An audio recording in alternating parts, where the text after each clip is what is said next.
এ মুসলমান ইমানদার আল্লাহর গোলাম, কোরআনে কারীম যদি আমরা বেশি বেশি করে তেলাওয়াত করে আমাদের লস হয় না, বরঞ্চ লাভই লাভ হয়। কেমন লাভ হয়? কেমন লাভ হয়?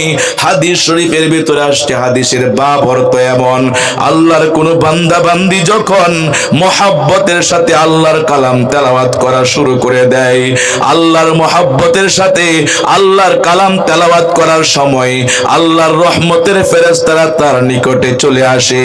এমনকি এতটুকু নিকটে চলে আসে, ওই মহাব্বতের সাথে কোরআনে কারীম তেলাওয়াতকারী ব্যক্তির ঠোঁটে মুখে চুমু খাওয়া শুরু করে দেয়। সুবহানাল্লাহ। আজকে তো আমাদের অবস্থা এমন, আমরা সবকিছু পড়তে পারি, যুবক ভাই যুবতী বোন ঘন্টার পর ঘন্টা ফেসবুক আর অনলাইনে সময় নষ্ট করতে পারি, কিন্তু আল্লাহর দেওয়া 24 ঘন্টা সময়ের ভিতরে 10টা মিনিট আল্লাহর কালাম তেলাওয়াত করার সময় হয় না।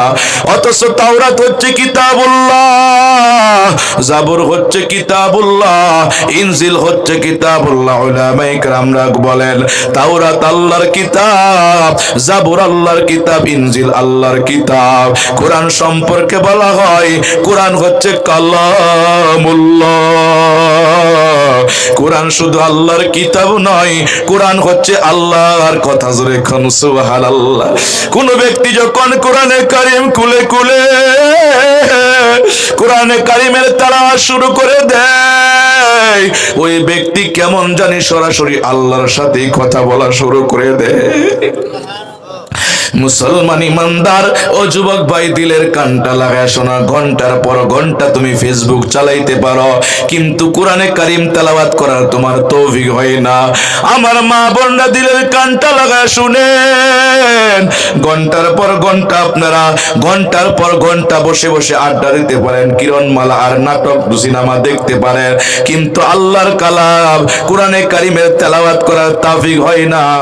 আপনার আমার মতো কপাল পোড়া দুনিয়ার জমিনে কেউ নাই, কথা ঠিক কিনা? ভিতরে আল্লাহ তাআলা বলেন উতলু মা উহিয়া ইলাইকা মিনাল কিতাবি ওয়া আকিমিস সালাহ। হে নবী, আপনার উপর ওহীর মাধ্যমে অবতীর্ণ কিতাব আপনি পাঠ করুন, ওয়া আকিমিস সালাহ, এবং সালাত প্রতিষ্ঠা করুন, নামাজ প্রতিষ্ঠা করুন। ইন্না সালাতা তানহা আনিল ফাহশাই ওয়াল মুনকার, নিশ্চয় নামাজ অশ্লীল এবং মন্দ কাজ থেকে বিরত রাখে। ওয়ালা যিকরুল্লাহি আকবার, আর আল্লাহ তাআলার জিকির, আল্লাহ তাআলার স্মরণই হচ্ছে সর্বশ্রেষ্ঠ। ওয়াল্লাহু ইয়ালামু মা তাসনাউন, তোমরা যা কিছু করো না কেন আল্লাহ তাআলা সব কিছু জানেন, কথা ঠিক কিনা?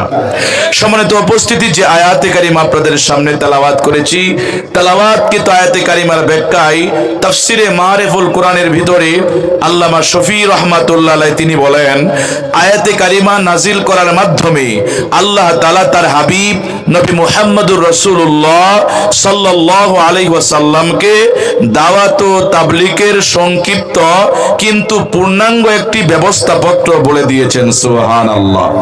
সেই ব্যবস্থাপত্রের দুটো অংশ, একটি হচ্ছে কোরআনে হাকিমের তেলাওয়াত, 2 নাম্বার হচ্ছে সালাত প্রতিষ্ঠা করা, নামাজ প্রতিষ্ঠা করা।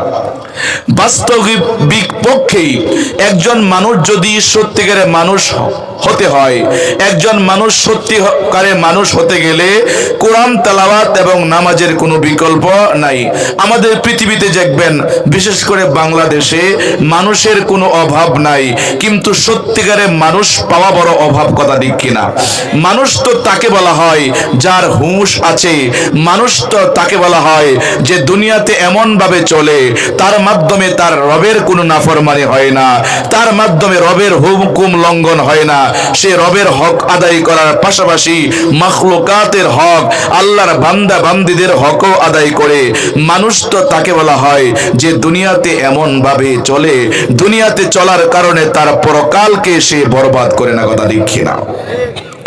সত্যিকারের মানুষ তো ওই ব্যক্তি যার ভিতরে কোরআনের ইলম আছে, কোরআনের শিক্ষা আছে। কোরআনের শিক্ষা যদি থাকে, ওই মানুষটা সত্যিকারের মানুষ। কোরআন সুন্নাহর শিক্ষা যদি তার ভিতরে না থাকে, তাহলে যতই উচ্চ শিক্ষায় শিক্ষিত হোক না কেন, এটা সত্যিকারের মানুষ হতে পারবে না। আমি আমার ভাষায় বলে, এরা শিক্ষিত শয়তান, কথা ঠিক কিনা? এরা কোরআনের এলেম না থাকার কারণে, সুন্নাহর জ্ঞান না থাকার কারণে এরা জায়গায় জায়গায় যখন ঢুকবে, প্রত্যেকটা সেক্টরে যায় কোরআনের জ্ঞান না থাকার কারণে, সুন্নাহর ইলম না থাকার কারণে জায়গায় জায়গায় দুর্নীতি করবে কি করবে না বলেন? দুর্নীতির ওই আকড়াই বসে জাহির করে জ্ঞান, দুর্নীতির ওই আকড়াই বসে জাহির করে জ্ঞান, কলম দিয়ে কামাই টাকা আবার ধরে সাধুর ভান, ওরা শিক্ষিত শয়তান, ওরা শিক্ষিত শয়তান, ওরা শিক্ষিত শয়তান, ওরা শিক্ষিত শয়তান আছে না নাই? ওরা হলো দেশের লাগি মহামারীর মত, পাইলে কলম ঠেকাইয়া চালায় ওরা নির্যাতন।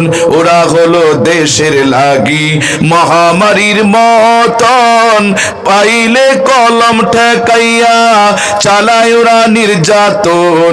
ঘুষের টাকায় ওদের ভুড়ি, ঘুষের টাকায় ওদের ভুড়ি করে যে টান টান, ওরা শিক্ষিত শয়তান, ওরা শিক্ষিত শয়তান আছে না নাই?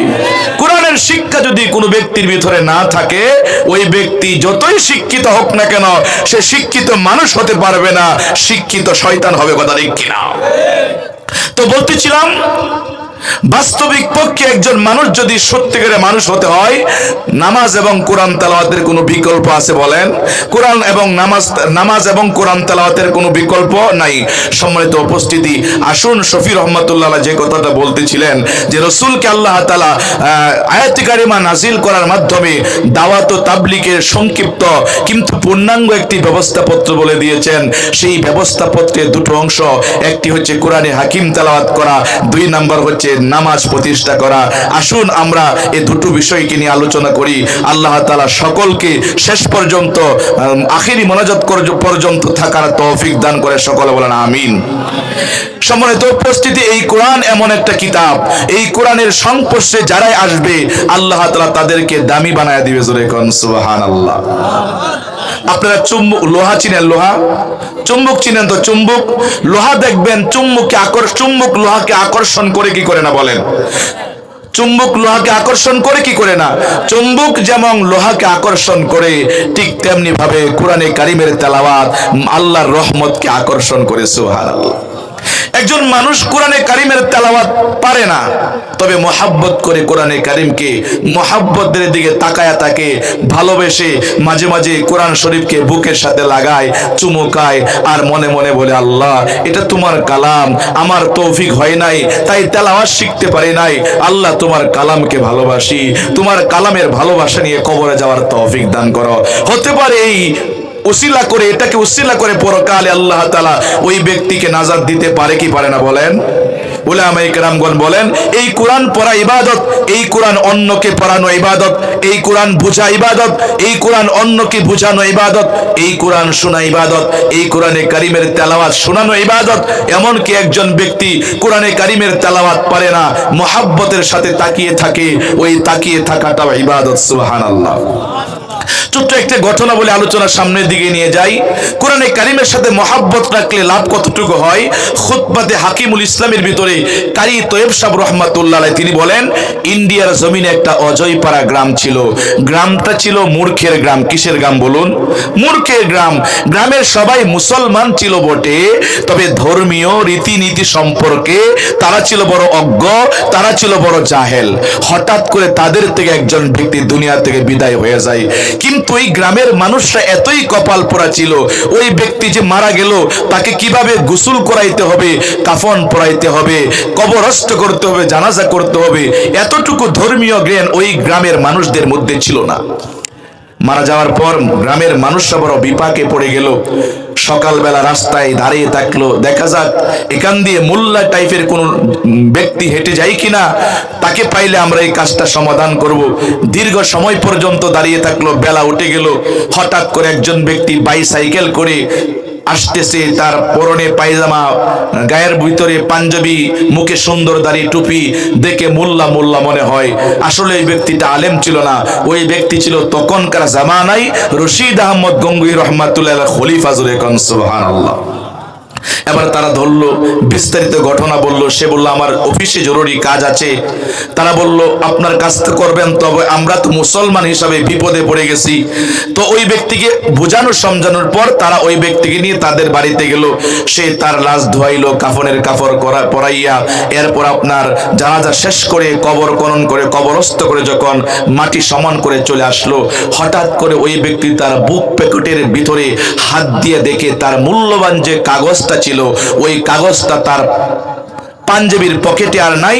এই যে কবরস্থ করছিল, মৃত ব্যক্তিকে নিয়ে কবরে রাখছিল, ওই কবরে রাখার সময় ওই কাগজটা কবরের ভিতরে পড়ে গেছে। এবার কি করা যায়, এত মূল্যবান কাগজ উদ্ধার করলেই না হয়, এবার কি করা যায়, কবর নতুন করে খনন করার প্রয়োজন দেখা দিল। আল্লাহু আকবার। যেই কবরের মাটিগুলা সরালো, আল্লাহু আকবার, ওই ব্যক্তি বড় অবাক হয়ে গেল। এই কবরের পাশে যারা ছিল সবাই বড় অবাক হয়ে গেল। এই যে মাত্র 40 মিনিট 45 মিনিট হয়েছে কবরটা, সেই কবরটার সেই আগের কবর না, ওই কবরটা যেন জান্নাতের ফুলে কে যেন সাজিয়ে ফেলছে। জোরে কোন আল্লাহু আকবার। এ মুসলমান ইমানদার আল্লাহর গোলামের দল, এবার ওই আল্লাহর ওলি কবরের দিকে তাকায়া দেখে এই যে অল্প সময় আগে কবর দিছে, ওই কবরটার কবর না, ওই কবরটা যেন কে ফুলের তোড়ার মাধ্যমে সাজিয়ে ফেলছে। এবার তার কাগজের টেনশন মাথা থেকে চলে গেল। এবার তার মাথায় ঢুকলো ওই ব্যক্তির জীবনে এমন কি আমল ছিল যে আমলের বদৌলতে ওই ব্যক্তিকে কবরস্থ করতে দেরি, কিন্তু তার কবরটা আল্লাহ তাআলা জান্নাতি ফুলের তোড়ার মাধ্যমে সাজাইতে দেরি করে নাই।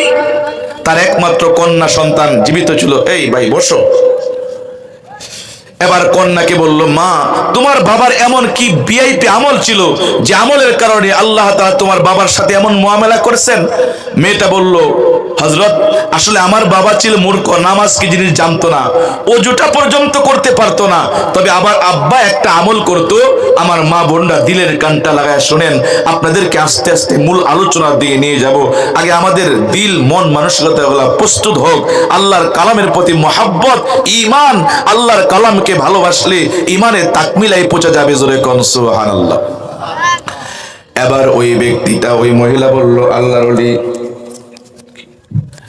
এ মুসলমান ইমানদার আল্লাহর গোলামের দল, যেই কথা বলতেছিলাম, এবার ওই মেয়েটা বলল, ও হুজুর আমার বাবা নামাজ কি জিনিস জানতো না, আমার বাবা ওযুটা পর্যন্ত করতে পারতো না। তবে আমার আব্বার একটা নিয়ম ছিল, প্রতিদিন সকালবেলা ঘুম থেকে উঠে আব্বা মাঠে হাল চাষ করার আগে হাত পা গুলা ধুইতো, ধুইয়া আমাদের আলমিরার ভিতরে একটা বই আছে, ওই বইটা আমার আব্বা নিত। ওই বইটা কাপড়ের মাধ্যমে মোড়ানো ছিল। ওই বইটা আমার আব্বা নিয়া ওই বইটা খুলে খুলে লাইনে লাইনে সতরে সতরে হাত বুলাইতো আর বলতো, এটা আমার আল্লাহর কথা, এটাও সত্য, এটা আমার আল্লাহর কথা, এটাও সত্য। এই কাজটা আমার আব্বা সকাল বিকাল করতো, আর কোনো আমল ছিল না। এবার ওই আল্লাহর ওলির মুরিদ, ওই আল্লাহর ওলি বলল, ও আমা বুঝতে আমার আর বাকি নাই, তোমার বাবা যদিও কোরআন পড়তে জানতো না, কিন্তু কোরআনের প্রতি তোমার বাবার মহাব্বত ছিল। কোরআনটাকে ধরে চুমু খাইতো, কোরআনটাকে বড় আদর করতো, যত্ন সহ করতো, কোরআনটাকে বড় যত্ন করে কোরআনটাকে বুকে লাগাইতো, চুমু খাইতো। কোরআনের প্রতি ওই টান আর ভালোবাসার কারণে তোমার আব্বা মরতে দেরি, আল্লাহ তাআলা তোমার আব্বার কবরটাকে জান্নাতের ফুলের মাধ্যমে সাজাইতে দেরি করে না। এজন্যই মুসলমান, আসলে আমরা মূল আলোচনায় চলে যাই।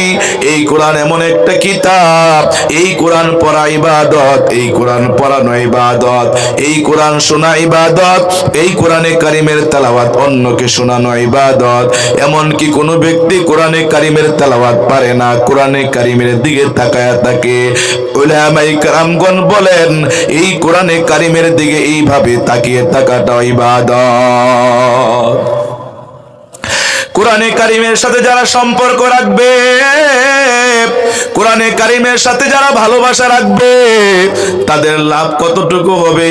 হাদিস শরীফের ভিতর আসছে আল্লাহ রাসূল সাল্লাল্লাহু আলাইহি ওয়া আলিহি ওয়াসাল্লাম তিনি বলেন, ইন্নাল্লাহা ইয়ারফাউ বিহাদাল কিতাবি আকওয়ামান ওয়া ইয়াদউ বিহি আখিরিন। নিশ্চয়ই কোরআন এমন একটা কিতাব, এমন একটা কিতাব, এই কোরআনের মাধ্যমে আল্লাহ তাআলা কোন জাতির সম্মান আর মর্যাদা বাড়ায়া দেয়। আবার এই কোরআনে কারিমের মাধ্যমে আল্লাহ তাআলা কোন জাতি আর সম্প্রদায়কে পদে পদে লাঞ্ছিত করেন। যারা নাকি দুনিয়ার জমিনে কোরআনে কারিমের সাথে সম্পর্ক রাখবে, কোরআনের আলেমকে ভালোবাসবে, কোরআনের হাফেজকে ভালোবাসবে, কোরআনের মাদ্রাসাকে ভালোবাসবে, আল্লাহ তাআলা দুনিয়া এবং পরকালে তাদেরকে খাঁটি ইজ্জত দান করবেন। দুনিয়াতে এমন সম্মান দিবেন, ওই ব্যক্তি মরে যাবে, যুগ যুগ ধরে তার সম্মান অক্ষুণ্ণ থাকবে। কথা ঠিক কিনা? আর যারা নাকি কোরআনে কারিমের সাথে বেয়াদবি করবে, কোরআনের আলেমের সাথে বেয়াদবি করবে, কোরআনের মাদ্রাসার সাথে বেয়াদবি করবে, আল্লাহ তাআলা এমন ভাবে তাদেরকে লাঞ্ছিত করবেন, অপমানিত করবেন, ওই ব্যক্তির কোনো অস্তিত্ব থাকবে না। কথা ঠিক কিনা? কোরআনে কারিমে আল্লাহ তাআলা কোরআনে কারিমের সাথে সম্পর্ক রাখলে আল্লাহ ইজ্জত আর সম্মান কিভাবে বাড়ায়। খলিফাতুল মুসলিমিন ওমর ফারুক রাদিয়াল্লাহু তাআলা আনহু, উনি যখন মুসলমানদের দ্বিতীয় খলিফা হইলেন, খলিফাতুল মুসলিমিন ওমর ফারুক রাদিয়াল্লাহু তাআলা আনহু একবার সাহাবায়ে কেরামদেরকে নিয়া, উনার সেনা বাহিনীদেরকে নিয়া কোন এক যুদ্ধে রওনা হয়। রাস্তাটা ছিল পাহাড়ি রাস্তা। হঠাৎ করে পাহাড়ের একটা টিলার উপর দাঁড়াইয়া নিজ দিকে অপলক নেত্রে তাকিয়ে আছেন। মৌসুম ছিল গরমের মৌসুম, সূর্যের গরম, প্রচন্ড তাপ, সৌদি আরবের তাপ, প্রচন্ড তাপ। উনি যেহেতু দাঁড়িয়েছেন, অন্যান্য সেনাবাহিনীরা দাঁড়িয়ে আছেন, তাদের অত্যন্ত কষ্ট হচ্ছে, কিন্তু কেউ সাহস করে বলতে পারছে না, খলিফাতুল মুসলিমিন আপনি কেন এভাবে দাঁড়িয়ে আছেন?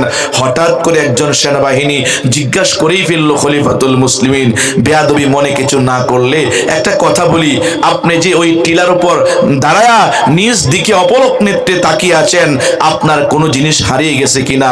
খলিফাতুল মুসলিমিন বলে, না আমার ভাইয়েরা, আমার কোনো জিনিস হারাই নাই। তাহলে এভাবে তাকিয়ে আছেন কেন? আমি যখন পাহাড়ি পথ ধরে যেতেছিলাম, নিজ দিকে তাকায়া আমার ছোট্টবেলার একটা স্মৃতি মনে পড়ে গেছে, ছোট্টবেলার স্মৃতি।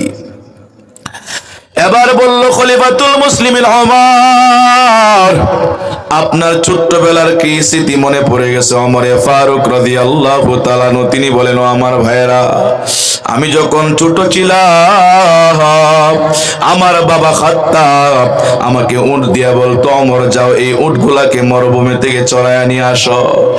আমি ওমর তো এতটুকু বোকা ছিলাম, এতটুকু বোকা ছিলাম, উট কেমনে চড়াইতে হয় এতটুকু জ্ঞান আমার ভিতরে ছিল না। আমি ওমর এতটুকুই বোকা ছিলাম। উট কিভাবে চড়াইতে হয় আমি ওই জায়গায় উটগুলা নিয়ে আসতাম, উটগুলা যখন সন্ধ্যা সময় চড়াইয়া বাড়িতে নিয়ে যাইতাম, আমার বাবা তাকায়া দেখতো একটা উটেরও পেট ভরতো না। আর আমার বাবা খাত্তাব আমাকে গালিগালাজ করতো, যে সন্তান নাকি উট পর্যন্ত চড়াইতে জানে না, ওই সন্তানটা বড় হইয়া বাবার সুখে দুঃখে কিভাবে দাঁড়াবে। আমি ওমর তো এতটুকু বোকা ছিলাম, উট পর্যন্ত চড়াইতে জানতাম না, কিন্তু যেই কোরআনের ইলম শিখলাম, কোরআনের আলেম হইলাম, কোরআনকে হৃদয়ঙ্গম করলাম, কোরআন অনুযায়ী আমল করা শুরু করলাম, কোরআনের বরকতে আমি ওমরকে আল্লাহ তাআলা জিরো থেকে হিরো বানাইয়া তোমাদের প্রধানমন্ত্রী বানায়া দিছে। কোরআন শিখাও ছেলে মেয়েকে ও হে মুসলমান, জান কবজের সময় তোমার হইবে রে আসান। কোরআন শিখাও, সবাই বলেন, কোরআন শিখাও ছেলে মেয়েকে ও হে মুসলমান, জান কবজের সময় তোমার হইবে রে আসান। এজন্য কোরআনের কারিমের সাথে সম্পর্ক রাখবো তো ইনশাআল্লাহ। আরো কিছুক্ষণ চলবে আলোচনা ইনশাআল্লাহ। এই তো মানুষ আসতেছে, আলহামদুলিল্লাহ। যুবক ভাইরা আসো আসো, তোমাদেরকে নিয়ে চমৎকার কিছু আলোচনা করব। এ মুসলমান ইমানদার, এই কোরআন এমন একটা কিতাব, আল্লাহ রাসূল সাল্লাল্লাহু আলাইহি ওয়াসাল্লাম সম্পর্কে আম্মাজান আয়েশার কাছে জিজ্ঞাসা করা হলো, ইয়া আয়েশা, আল্লাহ রাসূলের চরিত্রটা কেমন ছিল? আম্মাজান আয়েশা বলে, ও সাহাবায়ে কেরাম, রাসূলের চরিত্রটা ছিল কোরআন। জোরে কোন সুবহানাল্লাহ। অর্থাৎ কোরআন অনুযায়ী আমল করাটা রাসূলের অভ্যাসে পরিণত হয়েছিল। আজকে আমরাও সমাজে বসবাস করি, আমরাও রাসূলের উম্মত দাবি করি। আমাদের চরিত্র দেখলে কাফেররা পর্যন্ত কি করে, আমাদের চরিত্র দেখে কাফেররা পর্যন্ত আমাদের ধর্মের প্রতি তাদের অনীহা চলে এসেছে। অথচ আম্মাজান আয়েশা বলেন রাসূলের আখলাকটা কেমন ছিল? ফুতিহাতিল মাদিনাতা বিল আখলাক, রাসূল মদিনা বিজয় করেছেন একমাত্র রাসূলের আখলাকের মাধ্যমে। জোরে কোন সুবহানাল্লাহ। এই আখলাক কোরআনের বরকতে আল্লাহ তাআলা রাসূলকে এমন আখলাক দান করেছেন। আল্লাহই তো বলেন, ইন্নাকা লাআলা খুলুকিন আযীম, হে নবী আপনি তো মহান শ্রেষ্ঠতম চরিত্রের উপর প্রতিষ্ঠিত। জোরে কোন সুবহানাল্লাহ। আমার নবীর চরিত্র কেমন দুই একটা দৃষ্টান্ত দিলে শুনবেন তো ইনশাআল্লাহ? শুনবেন ইনশাআল্লাহ? আমার নবীর চরিত্র কেমন দুইটা উদাহরণ দিয়ে আলোচনা সামনের দিকে নিয়ে যাব। এক গ্রাম্য ব্যক্তি মদিনার মধ্যে আসলো, এসে রাসূলের ঝলমলে নুরানি চেহারা দেখে কালিমা পড়ে মুসলমান হয়ে যায়। সুবহানাল্লাহ। এবার ওই গ্রাম্য ব্যক্তিটা রাসূলের দরবারে এসে কালিমা পড়ে মুসলমান হওয়ার পর রাসূলের মজলিসে বসে যায়। আল্লাহ রাসূল সাহাবায়ে কেরামদের সামনে লম্বা চড়া বয়ান করলেন। বয়ান যখন শেষ হয়ে গেল, মজলিস খতম হওয়ার পর ওই গ্রাম্য ব্যক্তিটা কি করলো জানেন? তার প্রস্রাবে ব্যাগ হলো। এবার সে মসজিদের এক কোণে বসে বসে প্রস্রাব করা শুরু করে দেয়। গ্রামের মানুষ তো এত কিছু বুঝে না। ওই গ্রাম্য সাহাবী যেই মসজিদের কোনায় বসে প্রস্রাব করা শুরু করে দেয়, সাহাবায়ে কেরামদের মাথা গরম, সাহাবায়ে কেরামদের মাথা গরম। সাহাবায়ে কেরামরা বলল, তুমি এটা কি করছো? মসজিদে প্রস্রাব করো না। আল্লাহর পয়গম্বর সাহাবায়ে কেরামদেরকে নিষেধ করলেন, ও আমার সাহাবায়ে কেরাম, তাকে প্রস্রাব করতে দাও, প্রস্রাব করতে তোমরা বাধা দিও না। জোরে করো সুবহানাল্লাহ। দেখুন, আজকে মেডিকেল সায়েন্স বলছে, আজকের উন্নত বিজ্ঞান বলছে, আজকের মেডিকেল সায়েন্স বলছে প্রস্রাবে বাধা দিলে কিডনির সমস্যা হয়। কিন্তু আমার আপনার পয়গম্বর কত বড় মেডিকেল সায়েন্সের বিজ্ঞানী ছিলেন। আজ থেকে ১৫০০ বছর আগে পয়গম্বর সাহাবায়ে কেরামদেরকে সতর্ক করেছেন, প্রস্রাবে বাধা দিও না, প্রস্রাবে বাধা দিলে শারীরিক সমস্যা হয়। সাহাবায়ে কেরাম তাকে প্রস্রাব করতে দাও, তাকে প্রস্রাব করতে বাধা দিও না। সাহাবায়ে কেরাম তাকে বাধা দিল না।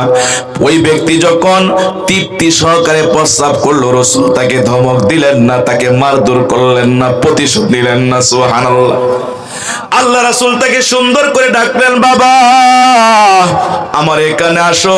ওই সাহাবী যেই রাসূলের সামনে আসলে রাসূল সুন্দর করে বোঝালেন, দেখো বাবা, এটা হচ্ছে আল্লাহর ঘর, মসজিদ।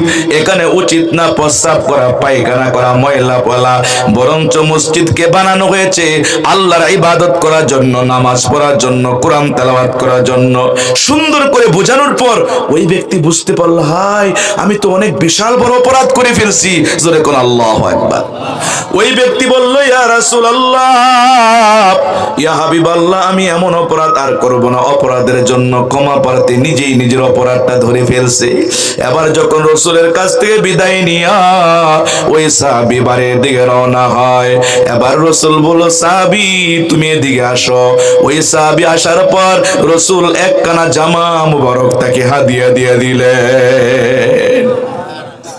সাহাবী রাসূলের জামা মুবারক হাদিয়া পাওয়ার পর ওই সাহাবী মহা খুশি, ওই সাহাবী মহা খুশি। এবার ওই সাহাবী যখন আবার বাড়ির দিকে রওনা হয়, রাসূল তাকায় দেখে এত দূর পথ, তার গ্রামের বাড়ি কোথায়, কখন নাকি যায়। হেঁটে হেঁটে যাইতে তার কষ্ট হবে, তার তো কোনো সওয়ারি নাই, বাহন নাই। এবার রাসূল তাকে আবার ডাকলেন, নিজের শখের বাহনটা তাকে হাদিয়া দিয়ে দিলেন। সুবহানাল্লাহ। সুবহানাল্লাহ। ওই ব্যক্তি বাহনের উপর চড় হইয়া মহাখুশি মহাখুশি, সে আবার বাহনে চড়া হইয়া তার গ্রামের ভিতরে ঢুকে পড়ল। তার গ্রামের ভিতরে ঢোকার পর সে চিৎকার করে করে বলতে লাগলো, কোথায় আমার প্রতিবেশী, কোথায় আমার বাবা, কোথায় আমার চাচা, কোথায় আমার আত্মীয় স্বজন। তারা চার চিৎকার শুনিয়া যখন তার সামনে জড়া হয়, এবার সে বলল, শোনো শোনো শোনো, আমি এমন একজন উত্তম আদর্শবান ব্যক্তির কাছ থেকে এসেছি, এমন চরিত্রওয়ালা ব্যক্তির কাছ থেকে এসেছি। এত বড় অপরাধ আমি করেছি, মসজিদের ভিতরে প্রস্রাব করেছি, উনি আমার প্রতি প্রতিশোধ নিলেন না, রাগ করলেন না, বরং আমাকে সুন্দর করে বুঝালেন। বুঝানোর পর উনি ওনার জামা মুবারক আমাকে হাদিয়া দিয়ে, শুধু হাদিয়া জামা মুবারক দেয়া শেষ করে নাই তাই নয়, বরঞ্চ ওনার শখের বাহনটা আমাকে হাদিয়া দিয়ে দিলেন। সুবহানাল্লাহ।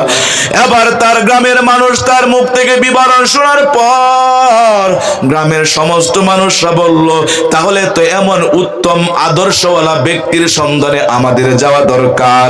কিতাবের ভিতরে লেখা হয়, আমার নবীর আখলাকের উপর খুশি হইয়া ওই গ্রামের 300 মানুষ একেবারে কালিমা পড়ে মুসলমান হয়ে যায়। এ ভাইরা, আজকে এক জায়গায় কথা বলছি, গতকালকে তো এক জায়গায় কথা বলছি যে মানুষ আজকে আমরা ক্ষমতার প্রেক্ষাপট চেঞ্জ হওয়ার কারণে আমরাও চেঞ্জ হয়ে গেছি, কথা ঠিক কিনা? অথচ রসুলের আখলাক কেমন ছিল, আর একটা আখলাকের কথা শোনাবো। আপনারা কি কষ্ট হচ্ছে? আপনাদের শেষ করে ফেলবো, হাত উঠান, শোনাবো ইনশাল্লাহ। আরেকটা আখলাক, রসুল কেমন আখলাক বলা ছিল যে আবু সুফিয়ানের স্ত্রীর নাম ছিল হিন্দা, সে ছিল একজন দাম্ভিক মহিলা। এটা পরে শোনাচ্ছি। আমি যে কথা বলতেছিলাম, এই কোরআনে কারিমের সাথে সম্পর্ক রাখলে আমাদের লাভ হয় কি হয় না, কতটুকু লাভ হয়, একটা হাদিস আপনাদেরকে শুনি আলোচনার সামনের দিকে নিয়ে আসি। হাদিস শরীফের ভিতরে আসছে, রসুল বলেন, ইকালু লিসাহিবিল কুরআন ইকরা ওয়ারতাকি ওয়ারাতিল কামা কুনতা তুরাতিলু ফিদ দুনিয়া ফাইন্না মানজিলাকা ইনদা আখির আয়াতিন তাকরাউহা। এখন আল্লাহু আকবার। আল্লাহর পয়গম্বর নবী মুহাম্মদুর রাসূলুল্লাহ সাল্লাল্লাহু আলাইহি ওয়াসাল্লাম তিনি বলেন, ইকালু লিসাহিবিল কুরআন, যারা নাকি দুনিয়া জমিনে কোরআনে কারিমের সাথে সম্পর্ক রাখবে, কোরআনে কারিমকে তেলাওয়াত করবে, কোরআনে কারিমকে মুখস্থ করবে, কোরআনে কারিম অনুযায়ী জীবনটাকে যতটুকু সম্ভব এতটুকু পরিচালিত করবে, কাল কিয়ামতের ময়দানে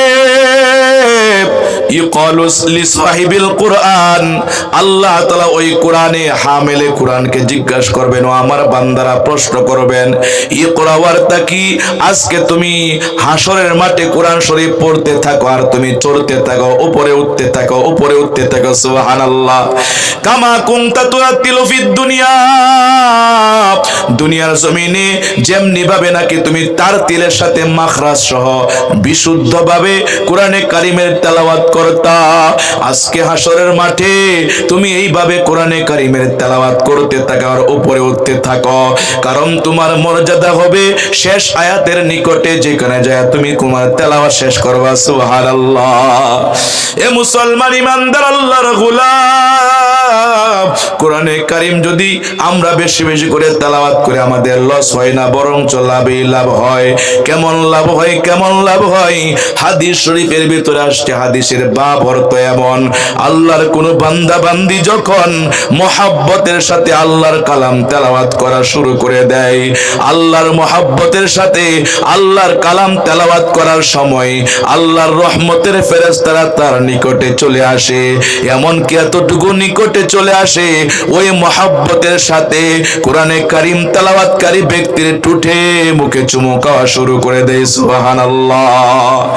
আজকে তো আমাদের অবস্থা এমন, আমরা সবকিছু পড়তে পারি, যুবক ভাই যুবতী বোন ঘন্টার পর ঘন্টা ফেসবুক আর অনলাইনে সময় নষ্ট করতে পারি, কিন্তু আল্লাহর দেওয়া 24 ঘন্টা সময়ের ভিতরে 10টা মিনিট আল্লাহর কালাম তেলাওয়াত করার সময় হয় না। অথচ তাওরাত হচ্ছে কিতাবুল্লাহ, জাবুর হচ্ছে কিতাবুল্লাহ, ইনজিল হচ্ছে কিতাবুল্লাহ। উলামায়ে কেরামরা বলেন তাওরাত আল্লাহর কিতাব, জাবুর আল্লাহর কিতাব, ইনজিল আল্লাহর কিতাব। কোরআন সম্পর্কে বলা হয় কোরআন হচ্ছে কালামুল্লাহ। কোরআন শুধু আল্লাহর কিতাব নয়, কোরআন হচ্ছে আল্লাহর কথা। জোরে কোন সুবহানাল্লাহ। কোন ব্যক্তি যখন কোরআনে কারীম খুলে খুলে কোরআনে কারীমের তেলাওয়াত শুরু করে দেয়, ওই ব্যক্তি কেমন জানি সরাসরি আল্লাহর সাথে কথা বলা শুরু করে দেয়। মুসলমান ইমানদার ও যুবক ভাই, দিলের কানটা লাগায় শোনা। ঘন্টার পর ঘন্টা তুমি ফেসবুক চালাইতে পারো, কিন্তু কোরআনে কারীম তেলাওয়াত করার তোমার তৌফিক হয় না। আমার মা বোনরা দিলের কানটা লাগায় শুনেন।